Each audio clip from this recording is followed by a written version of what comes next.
Good afternoon, everyone. I'm Mark DeCourcy, the Senior Vice President of the U.S. Chamber of Commerce Foundation, and welcome to today's webinar for National Preparedness Month. We're hosting this event today to focus on the need for building resilience and really zoom in on the business case for investing in resilience. As you saw in the slides, the U.S. endured a record 28 individual billion-dollar extreme natural disasters that caused more than $90 billion in damages in 2023 alone. And we're more than halfway through 24, likely the hottest on record, and the trend continues. As we've all seen in the news, Hurricane Helene is on track to impact Florida, Georgia, the Carolinas, and other southeastern states. And that's fueled by record warm waters within the Gulf of Mexico. And while I have your attention, just a few items on Helene. I've been doing this for 20 years, half of which here at the U.S. Chamber of Commerce Foundation, and the other half at the American Red Cross. And I feel like we've seen this movie before. There are parallels to Helene with Hurricane Michael in October of 2018 that impacted the Big Bend area of Florida. We saw rapid intensification. We saw that Michael resulted in 59 deaths in the U.S., causing somewhere around $25 billion in damages, $18 billion in Florida alone. And it was multi-billion-dollar agricultural losses that were on top of all that. We also know that local emergency management knows best. So if your family, your friends, or your colleagues are in the storm's path and they're told to evacuate, please encourage them to do so. Back in 2018 with Hurricane Michael, 375,000 people were ordered to evacuate.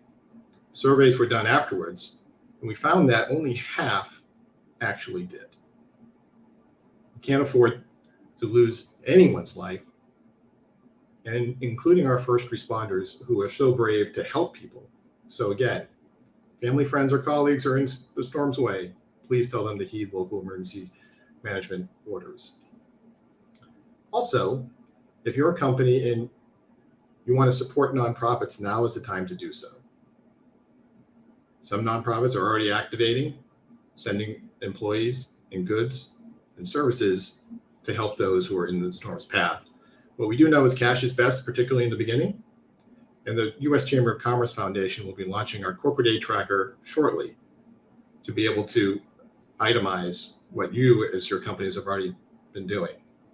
We saw just this afternoon, Truist, their bank has offered up $500,000 to the American Red Cross and World Central Kitchen, and I am sure other companies will soon follow. Conversely, we know that several states in the Midwest, Great Plains, and the West Coast are experiencing catastrophic drought.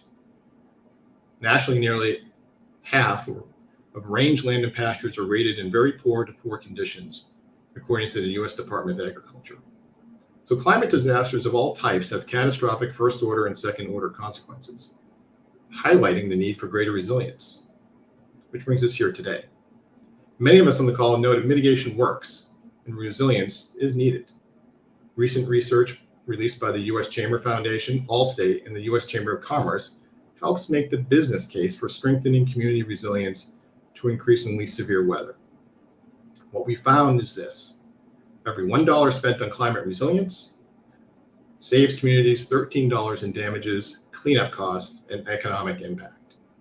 Investments in disaster preparedness are more effective at reducing costs than spending on disaster recovery, for sure. Preparedness investments can preserve jobs, household incomes, boost local economies, and most importantly, save lives. The partnership we have with the Chamber and Allstate to build on Allstate's work to strengthen communities so we can empower people and to have them thrive. This is why we're here today, and this is why we wanted to share this such important information with you. To gain insights as to why Allstate pursued this project and why it's important to the communities they serve, let's talk with Elliot Stoltz. Elliot is the senior executive at Allstate. He wears many hats. He's the deputy general counsel. He's the assistant secretary. He's also the chief sustainability officer at the Allstate company. So with that, Elliot, I'd like you to join the webinar, and let's hear from you, Elliot, your perspective on why climate resilience investments are so important. Great. Thank you very much, Mark. On behalf of Allstate, I'm thrilled to be here to talk about this very important topic. And thank you very much also for your remark of Hurricane Helene. We are on the ground in the Southeast This is what we do. We're there to protect our customers and communities from life's uncertainties, such as Hurricane Helene. So thank you very much, and I concur with your thoughts. Climate change is one of the defining issues of our time. Certainly for a company like Allstate or other insurance companies, our ability to manage climate risk is fundamental to our success. If we can't do that, there's going to be a problem. If you turn on the national network news, almost any morning you will hear something about climate change. Today, we're hearing about Hurricane Helene. On August 5th, Hurricane Debbie made landfall along the coast of Florida. A month before that, Hurricane Beryl wreaked havoc in Houston and parts of Texas. So it's an increasingly common occurrence, and it's critical that our society, our communities work to address this.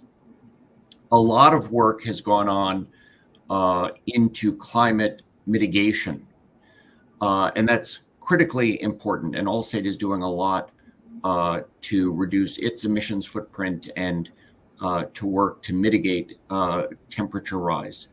But we don't know how successful we're going to be, the world is going to be. And we can already see that the frequency and severity of severe weather events is undeniable. These are occurring.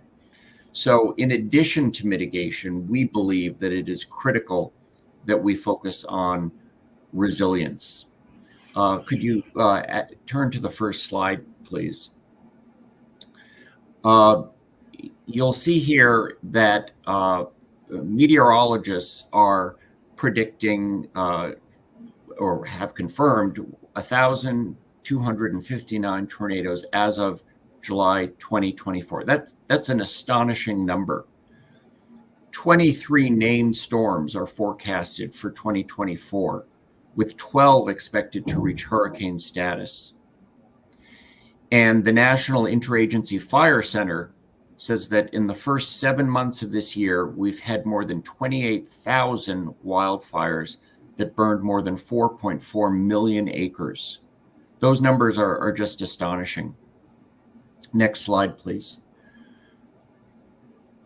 So we're not just talking about hurricanes here, and we're not just talking about the coasts. This slide shows billion-dollar weather and climate disasters in 2023. And you can see that they are geographically dispersed. We're not just talking about the coast. We're not just talking about California or Florida. And if you included less than billion-dollar weather events, it would be even more geographically dispersed across the country, and also just different types. We've got flooding, we've got drought, we've got hail, hurricane. So the growing frequency and impact are undeniable, and it's an increasing threat for not just for Allstate's customers, but for small business owners, for entire communities that we're facing. Next slide, please. Allstate is just one insurance company, but Allstate alone has paid out $30 billion to our customers in the last 10 years because of catastrophes.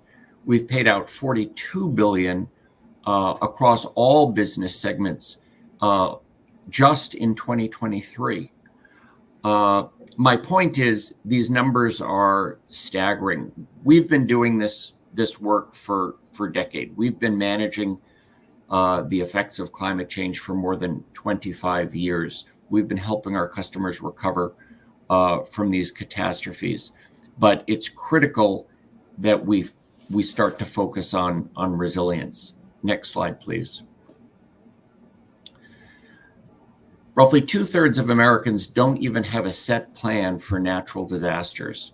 They are struggling to understand how they can prepare for these events. And we can help our customers and our communities and small businesses do that. It's Allstate's mission to protect our customers and maintain our financial strength and help communities prepare for these. But that's really the reason that we partnered with the chamber to think about how can we better protect people. What if we build and bring resiliency into the picture? And answering questions like that is what our partnership is all about. We want to bring our knowledge and our influence to improve resiliency today. Next slide, please. So what our research has shown is very compelling. What it has shown is that every dollar invested in resilience and preparedness could potentially save $13 in economic impact and damage costs. A lot of us were aware that preparation could reduce the amount of damages, could reduce the cost to rebuild houses. But what a lot of us had not focused on until this report is that there are economic costs to these events, and resiliency can contribute to reducing those economic costs. That's why resilience and preparedness are critical. It's really ensuring our communities can thrive. So to paint a more complete picture of our findings and show the impact, I'll turn it back over to the chamber. Thank you so much, Elliot. And really, in the past, and again, I've been in this for 20 years, as have so have you. It's always been focused on damage cost recovery, right? And no one has really gone deeper on what does it mean in terms of job losses? What does it mean in terms of business closures, businesses relocating, and the economic impact to a community? So it used to be just, for every dollar you save, maybe a dollar you invest, maybe you save 4, maybe you save 6, just on reconstruction costs. Mm-hmm. But now, to your point, and this is what's so unique about this report, when you layer in the economic cost, it more than doubles. So people will say, can we afford to make investments in resilience and preparedness? I guess our point is, can you afford not to? And this is what is really driving the report. This is why we wanted to get the audience engaged in spreading the word to policymakers, to executives at businesses, to nonprofits who are advocating for disaster preparedness. This is into families. We're all in this together. And as I said in the beginning, we've seen this movie before, and it doesn't end well. And we can change the trajectory of this if we start making these smart investments in resilience. And with that, we're going to see a quick video from Allstate, and then we're going to turn it over to Rob Glenn, the Vice President of Global Resilience here at the Chamber Foundation, and Curtis DeBay, the Chamber's Chief Economist, as to how the report was constructed and how you can explain it to your stakeholders going forward. So with that, let's cue up the video.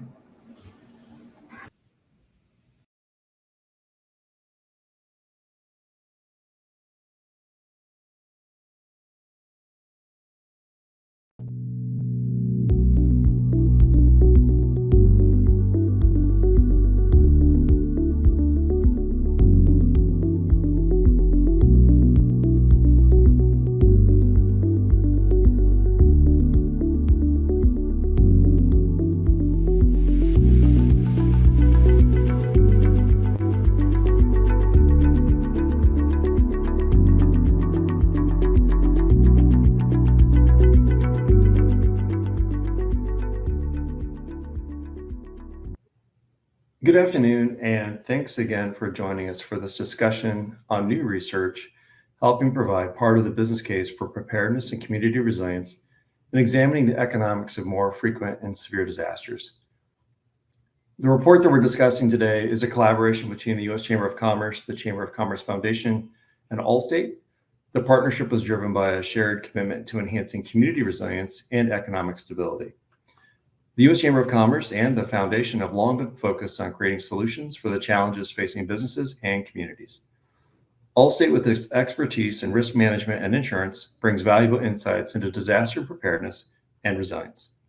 Together, we aim to provide a comprehensive analysis and actionable recommendations to help communities better prepare for and recover from disasters. Today, we have the Chief Economist of the U.S. Chamber of Commerce to share with us some of what we did in developing the report. Curtis, thanks again for joining us. Glad to be here. Thanks for having me. So just to get started, what specific roles did each organization play in the development of this report, and how did their unique perspectives contribute to the findings? Sure. So the U.S. Chamber of Commerce and the U.S. Chamber of Commerce Foundation provided the economic analysis and policy recommendations, leveraging our extensive network and expertise in business and economic trends. Allstate contributed its knowledge of risk management and disaster preparedness, offering practical insights into how communities can mitigate the impacts of natural disasters. This collaboration ensured that the report was well-rounded and addressed both economic and practical aspects of resilience. That's really helpful to know. Let's get into the details a little bit. Let's dive in. We heard from Mark and Elliot the staggering number of disasters, both in terms of dollars and the amount of disasters. Can you give us some insight and an overview of how the preparedness payoff, really what is the overview of the preparedness payoff report? If there's nothing else people get from today, what do they need to know? Yeah, absolutely. So the big takeaway is that our study found that for every dollar invested in preparedness, it saves $13 in economic impact, so a loss of economic activity, damages to a community, and cleanup costs after a disaster. The Preparedness Payoff Report highlights the economic benefits of investing in climate resilience and disaster preparedness by putting a dollar figure on these impacts. So the report mentions a $13 return on every $1 invested. Can you break that down for us just a little bit more? Yeah, absolutely. So there's two parts to the $13 figure. The first is $6 from reduced damages, such as cleanup costs, the destruction of buildings, things that we've known about for a while. That $6 number has been out there for a while. It's measured over lots of storms over a long period of time. The second part of that is $7. So $6 plus $7. The $7 is the loss of economic activity that occurs because of all that destruction. So businesses being destroyed, people being put out of work. That's what this report did and dug into and found. So that $7 is the loss of jobs, income, economic output that occurs because of the enormous amount of damage that occurs when a disaster strikes. So that's really helpful insight and also impressive calculations. Can you unpack a little bit more about how those savings are calculated? Yeah, absolutely. So what we did, this is a kind of a unique modeling challenge, and it was really fun because it was unique and challenging. What we did is we came up with 25 different unique discrete disasters. And these are things like hurricanes, large storms, which include winter storms, earthquakes, tornadoes, wildfires, droughts, floods. And we modeled them all across the country in the geographic places where they occur. So hurricanes in the southeast part of the United States, for example. And we did them in different varying sizes based on, so a hurricane can be up to, say, $26 billion of damage or even more, or a $1 billion tornado in, say, Nashville. So we did a variety of different disasters, different geographic locations in various sizes. We looked at both the direct cost, the $6 that we talked about earlier, that comes from the damage and cleanup, and then use that to calculate the broader economic impacts, such as lost jobs and the impact on GDP output in an area and the lost incomes that results from businesses being shut and houses being destroyed. And combine all those factors, we found that proactive investment significantly reduce overall costs.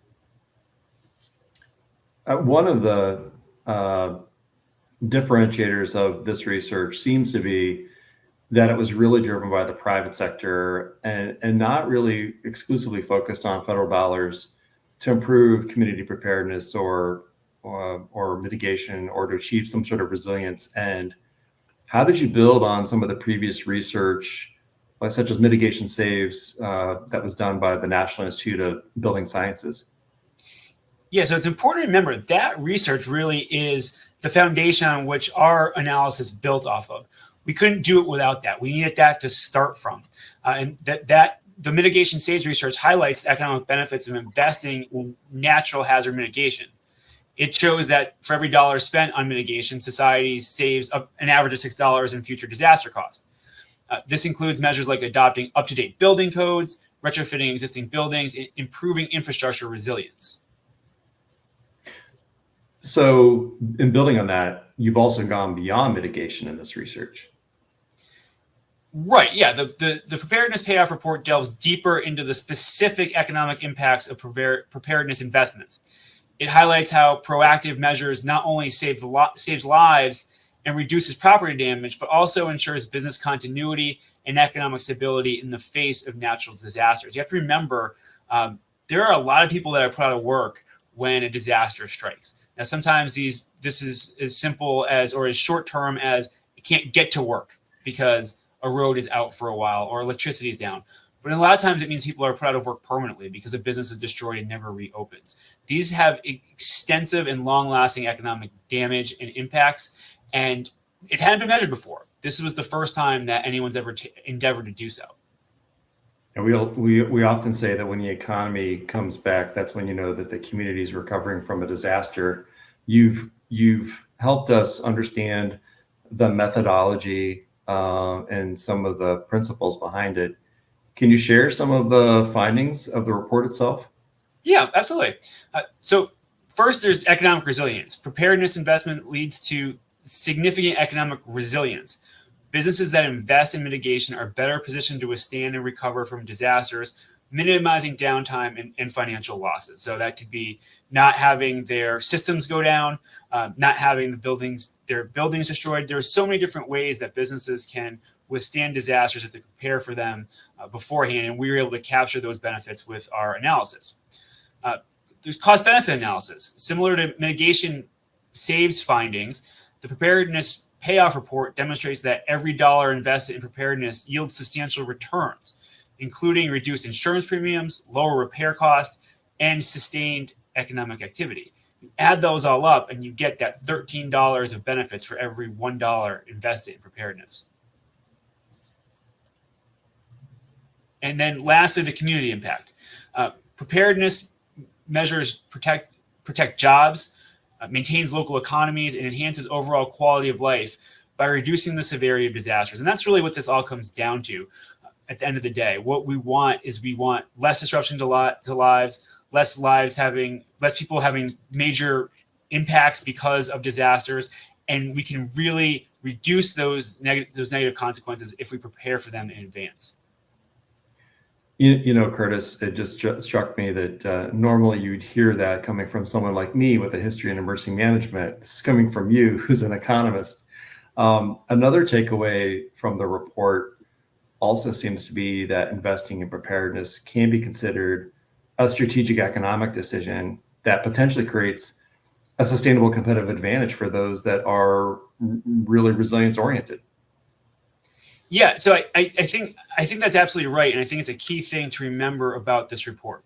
Investing in preparedness is a strategic economic decision because it pays off significantly in the long run.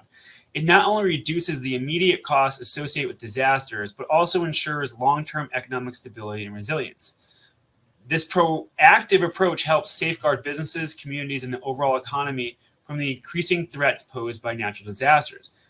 The other thing to keep in mind is a lot of the takeaways, the data in this report are if a disaster strikes. So if you have a tornado or a flood or a drought or a heat wave, communities get a benefit from the investment regardless if a disaster strikes. So you don't want a disaster to strike. You're better off by investing beforehand if it does. But even if it doesn't happen, which is the best case scenario, you get benefits, economic benefits from investing in preparedness. And we were actually able to tease that out and put those numbers in the report. And for some areas, the benefits of the investment actually outweighs any cost. So even if they have a disaster, and this tends to be in the smaller communities that we studied, but even if there is a disaster, the communities are better off than they were beforehand because of those benefits that come from investing in preparedness. So the central message from the preparedness payoff, it seems to be that it's not just a cost, but a strategic economic decision. And it emphasizes the importance of prioritizing mitigation and preparedness to protect the economic future of a community, as well as face increasing natural hazards. So with all that said, how do preparedness investments benefit communities? It's a big benefit for communities. Those investments benefit those communities by reducing the severity of disasters, protecting jobs, maintaining local economies, and enhancing the overall quality of life. These measures help ensure that communities can recover more quickly and effectively from natural disasters, which minimizes the long-term disruptions and economic losses.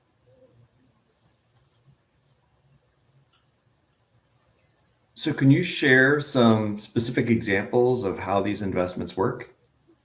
Yeah, absolutely.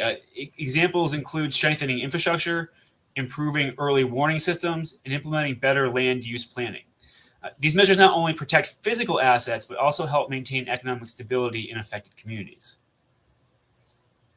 So, so that means investing in resilience preparedness helps preserve jobs, maintain workforce, participation, and sustain local businesses. That's critical both for immediate recovery and then also long-term economic health. Is that right? Yeah, of course. Investing in resilience and preparedness helps preserve jobs, maintain workforce, participation, and sustain local businesses. This is crucial both for immediate recovery and long-term economic health. And the numbers are really very large. So we have the data for each of the 25 disasters that we modeled in there, and you'll see we're talking tens of millions of dollars in output and of income saved and preserved. So these are dollar figures that would have been lost in these communities, but because they had the foresight to invest before a disaster occurs, they saved those amounts. And sometimes that's a really hard case to make to people, but these numbers are really large, and they should get people's attention because it should tell them that, hey, if we don't do this, we could miss out on a lot. We could lose a lot of income, a lot of production, and losing out on that would be really damaging to our local economy. So as part of the report and the research that you did, you just mentioned some modeling. You also looked at several real-world success stories that demonstrate the benefits of investing in resilience and disaster preparedness. Were there any of these really striking to you from the ROI and helping make the business case for preparedness and resilience? Yeah, sure. These examples illustrate how proactive investments in preparedness can lead to substantial economic and social benefits, protecting communities and ensuring long-term stability. So first is Miami-Dade County in Florida. Miami-Dade County invested in elevating homes and improving drainage systems to mitigate flood risks. These measures significantly reduced flood damages during hurricanes, saving millions in repair costs and maintaining economic stability in the region. Really good example of the type of economic benefits that we were measuring with our report. Joplin, Missouri. After a really bad tornado in 2011, Joplin invested in stronger building codes and community shelters. These investments have made the community more resilient to future tornadoes, which reduces potential damage and ensures quicker recovery. Again, same type of thing that we measured. We did this with tornadoes, and we can measure, get the economic benefit that comes from being prepared for when that disaster strikes. New York City. Post-Hurricane Sandy, New York City invested in coastal defenses such as seawalls and flood barriers and improved emergency response systems. These investments have protected critical infrastructure and reduced the economic impact of subsequent storms. So one of the things that we did when we put the model together was we used historical data to come up with storms, events, hypothetical ones, but that had close ties to something that actually happened in the past. So one of those was Hurricane Sandy. And so we figured out that the damage that was inflicted, and we used that to measure what the economic impact of that event was, Hurricane Sandy in New York City area, but then did that again after putting in a lot of investments such as these. And then we're able to show how much economic benefit comes from that investment. It's very clear these investments have protected critical infrastructure and reduced the economic impact of a subsequent storm like Hurricane Sandy. Another example is San Francisco, California. San Francisco has invested in seismic retrofitting of buildings and infrastructure to withstand earthquakes. Again, we used examples from past earthquakes. One of them was the Northridge earthquake that struck Northern California, and played out what happened without those investments, and then put those investments in place and measured what the impact would be going forward. Same story. These measures have enhanced the city's resilience, reducing potential damage and ensuring faster recovery after a seismic event. So thank you. And how can businesses and communities start implementing these recommendations for improving preparedness and resilience? Well, it's a good question but it's straightforward. Start at the beginning. Businesses and communities can begin by assessing their vulnerabilities and prioritizing investments in critical areas. You got to know what you're most vulnerable in to know where to put where you're going to get the biggest bang for your buck with your investments. You can also partner with local governments, and leverage available resources and grants can also help kickstart these initiatives. So, Curtis, the report emphasizes resilience, but can you explain a little bit more behind the data collection and methodology? And also, anytime you do any kind of research, as you well know, people want to make sure that the data isn't skewed or selectively presented to support some sort of predetermined narrative. It seems like you were pretty open-minded as you entered into this project. Yeah, there was no predetermined narrative. So there's definitely there was no doing that, because we didn't know what the output was going to be. This hasn't been done before. We didn't know what the results would show. The methodology is based on a comprehensive analysis of various economic indicators, including employment rates, GDP growth, and business investment trends. We used historical data from all sorts of different sources and by the way, we're transparent. You can read the report. The methodology is laid out and goes through how we did this for each and every type of disaster, and how we came up with the dollar amounts and the inputs that we put into the model to get those economic benefits out on the back end. It's all laid out. It's all there in black and white. This is going to be an iterative process where we do future reports and build on what we learned here. If there is feedback and suggestions for how we could do it better, we're open to hear from it. But this is all based on, again, like I said before, historical examples and the damages that are associated with those events. So we're pretty sure that this is not a predetermined narrative, based on really solid foundations, and has given us, especially as a first step, a really solid result. So just a couple of follow-on questions, I think, to the methodology. The report suggests that resilience can change the outcome of the effects of increasing disasters, but how do you address the economic disparities that some may argue are often overlooked in disasters? It's certainly true that economic disparities exist. Our report focuses on overall economic resilience due to preparedness. We acknowledge these disparities and emphasize the need for targeted policies to address them. However, the resilience measures we discuss, such as increased business investment and job creation, benefit the economy as a whole.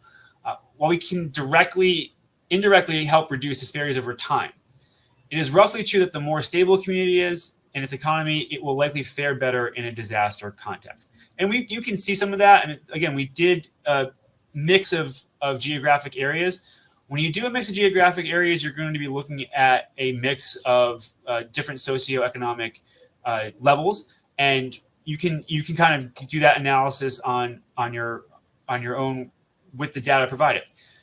Bigger, wealthier areas have much bigger impacts when a disaster strikes, because there's more valuable things that are destroyed, and they also get more bang for the buck from investing in preparedness, because they see the damage inflicted being much less, because of the size of the area, the size of the damage in going in from the first event.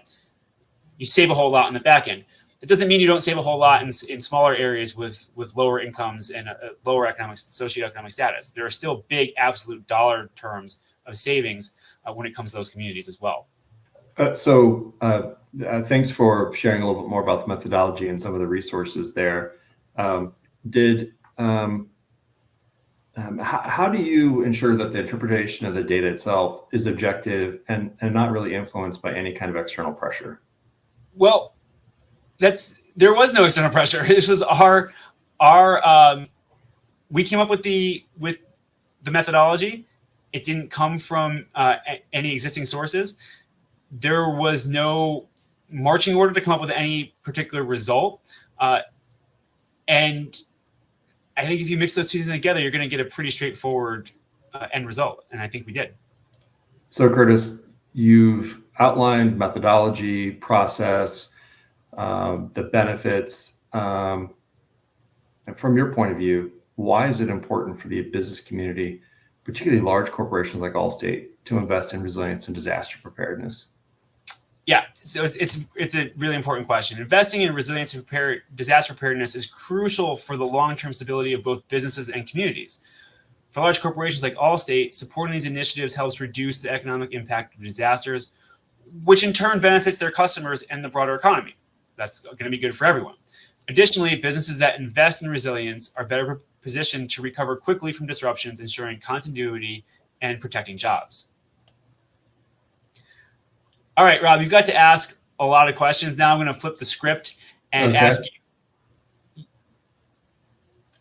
since you do this every day in the foundation to help businesses of all sizes become more resilient, can you provide any recent success stories you can share? Well, I think the first what I would share is the fact that we're having this conversation in National Preparedness Month.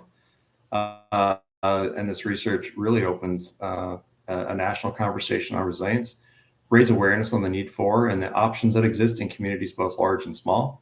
There are also a few other success stories. One is really Readiness for Resiliency. That's a program that Allstate, American Express, and Fiserv, and most importantly FedEx, which started the program, is helping small businesses prepare.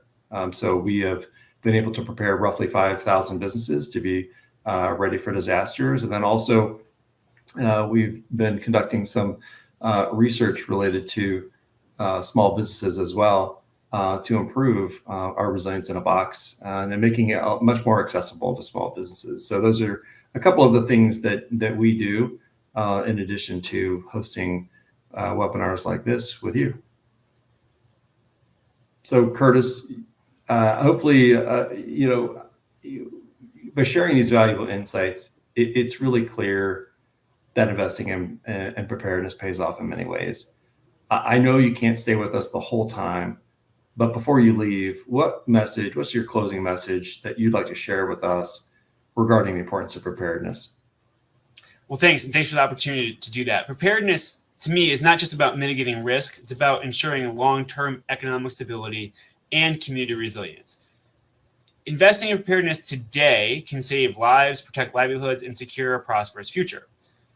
Lastly, get your game plan together. You cannot get the time back after the disaster occurs.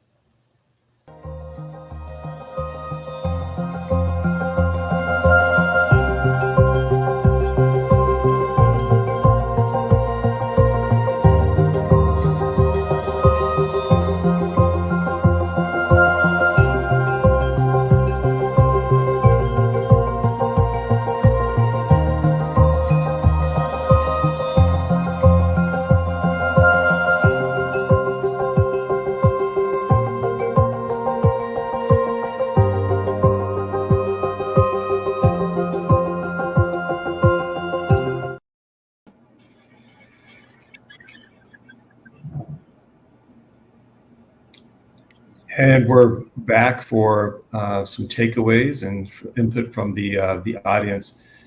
Please share your comments and questions in the chat. We've already seen a number of different questions, and we'll try to get through as many as we possibly can, given the time that we have. We're going to be rejoined by both Mark and Elliot to explore explore some of these items. And as we get started in this portion of the time today, the first question really seems to lean into how to build resilience through public-private partnerships and other networks. What are the key opportunities in fostering collaboration across sectors and initiating climate resilience projects based on the research that we just heard about? Mark or Curtis, do you have a take on that? Yeah, Rob, I can start. The big takeaway is no one can do it alone, right? And we saw a few of the questions come in about, can I share this information with my local emergency manager? The answer is yes.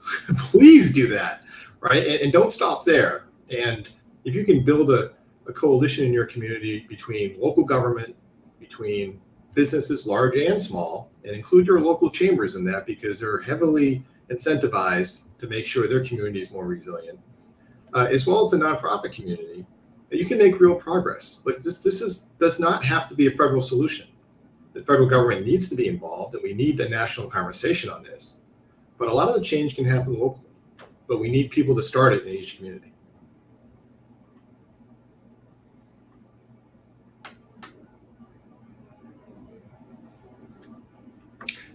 Yeah, and one of the other questions that came up in the chat was just very granular about some of the projects. I think we heard from Curtis some very specific success stories in the report. So if you have a desire for some deeper analysis, read the report and share it. One of the other questions, and I'll address this one, was about providing a written plan for a disaster, essentially at the household level. I was with FEMA for quite some time, very familiar with ready.gov. And then also Allstate and a number of other insurers have disaster resources for individuals and businesses, as does the Chamber Foundation on the small business side. Particularly Resilience in a Box is a really good tool. One additional question is, has research been conducted to the economic cost to states due to internal state-to-state movement and climate migration? I think that's, Curtis couldn't join us, but I'll take that, and maybe Mark or Elliot might want to chime in on this. But we really wanted to get this base of research done first. Building on the 2019 report of the 6-to-1. Now there's a 13-to-1. We'll take a look at what the options are for future research, but that's a really good opportunity to examine that. And then one other question is,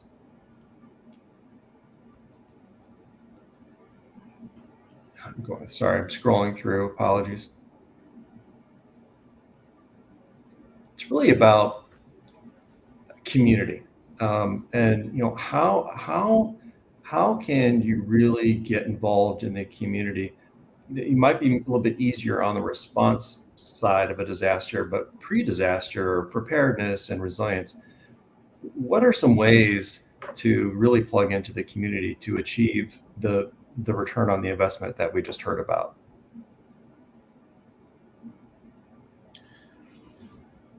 So I'm happy to start on that. One of the great things about the report is it provides recommendations for both communities, businesses, as well as individuals on what they can do to increase their resilience. For all three of those, it really begins with awareness, understanding what are the risks that are facing your area. What types of disasters can occur, and then out of that comes preparedness. Do you have evacuation plans? What insurance is available? And then what changes can you make? What home improvements can you make? And just to echo on what was said earlier about public-private partnerships, this is an issue that is larger than any of us individually. This is not something that's going to be able to be solved or resolved by the public sector or the private sector alone. It's going to require partnerships. It's going to require the federal government, state governments, local governments acting together. An example of a public-private partnership may be reinsurance pools to ensure availability and affordability of reinsurance, sufficiently funded backup insurance funds like Citizens in Florida to ensure individuals have access to coverage, robust evacuation plans for communities and individuals, strong building codes and consistent enforcement of those building codes, zoning codes that encourage building in lower risk areas and discourage rebuilding in highest risk areas. Those are just some of the examples of recommendations that we make in the report. And Rob, I can give a very specific example from today. My niece lives in Asheville. She's a nurse. She texted me a picture of the roads are already flooded in those mountain communities in western North Carolina, and there's another foot of rain coming. And what the hospital system that she works in has already done, if they set up a plan where the hospital staff can go to the hospital and be prepared to stay there overnight and sleep there for at least 48 to 72 hours. So for any critical infrastructure facility, whether it's in healthcare or energy, I mean, if those companies are really plugged into this, they're already making these plans, all right, to take care of their employees so they can continue to provide services to the community. And if you kind of extrapolate that a little bit to whatever businesses you're all in the audience, maybe it doesn't have to be quite like that, but plan ahead. And maybe it's too late for some of these plans for Hurricane Helene, but it's not too late for the next one, because what we do know from Elliot's slides, it's coming. Yeah, and I think Curtis also mentioned that you really can't get your time back. And as I'm looking at the time right now, we can't necessarily extend this conversation that much further. I'll attempt to summarize and hit on a few of the audience questions. This is just the start of our effort. We will be doing some regional events. So I know that there are a couple of regional kind of questions in the chat, and we're engaging with the federal agencies and also states as well with this research. So this is just the beginning of that. Also, to Mark's point, also Elliot's too, it's really going to take a team effort, right? So, by pushing out this research, that puts us in a leadership position, but it's not only going to rest on all our shoulders, it's going to rest on everyone's shoulders and everyone's opportunity to become a lot more resilient. And then one thing that Curtis mentioned was just about the different kinds of communities and the different disparities of preparedness. That is definitely something that a lot of research has already been done on. We really wanted to look at the unarticulated and uncalculated benefit of investing in preparedness. So I'm sure that there will be some additional research down the road. As we wind up our time today, I just want to say thanks again for joining for this webinar. We hope that you found the insights into the economic benefits of preparedness that are valuable. Certainly want you to read the report, share your perspective. And we also know that there are a couple of takeaways that would like to leave you with. The first is preparedness investments do lead to significant economic resilience, and that businesses that invest in mitigation are better positioned to withstand and recover from disasters, minimizing their downtime and financial losses. We also know with that 13-to-1 ratio, similar to the mitigation saves findings, this report demonstrates that every dollar invested in preparedness does yield some substantial returns, including reduced insurance premiums, lower repair costs, and sustained economic activity, and to what Mark just shared, being able to take care of your community and take care of your people.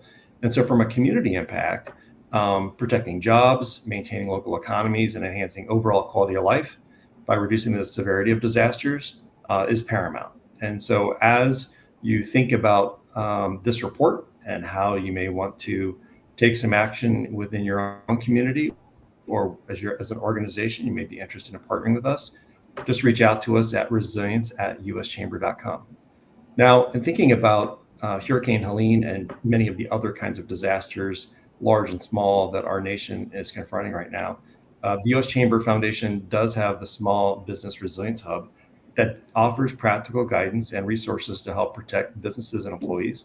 So please take a look at that, in particular, readyforresiliency.com. Just mentioned that with Curtis a few minutes ago. That is something that you can actually get a $5,000 check as a small business after conditions warrant, and you've actually attested your preparedness.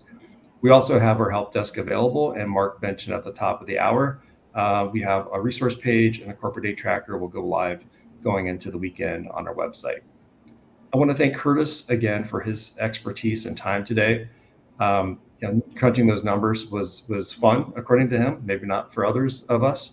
Really appreciate Mark's perspective and his history and working in the nonprofit sector and with the private sector to help improve communities and businesses. And then certainly, Elliot, thanks for your time and also your support for generating this research and continuing this national conversation today. We believe in preparedness and strong communities, and even when you're ready for a disaster, impacts will occur. This research does help us, though, and share the commitment, if you will, to this business case for reducing the impact to communities. Thank you for your time today and joining this National Preparedness Month webinar, this national conversation. Just remember, preparedness does not necessarily get built in 1 month. Preparedness is built every single day. So as you're thinking about next steps, it just takes one. So please just take it today. Thank you.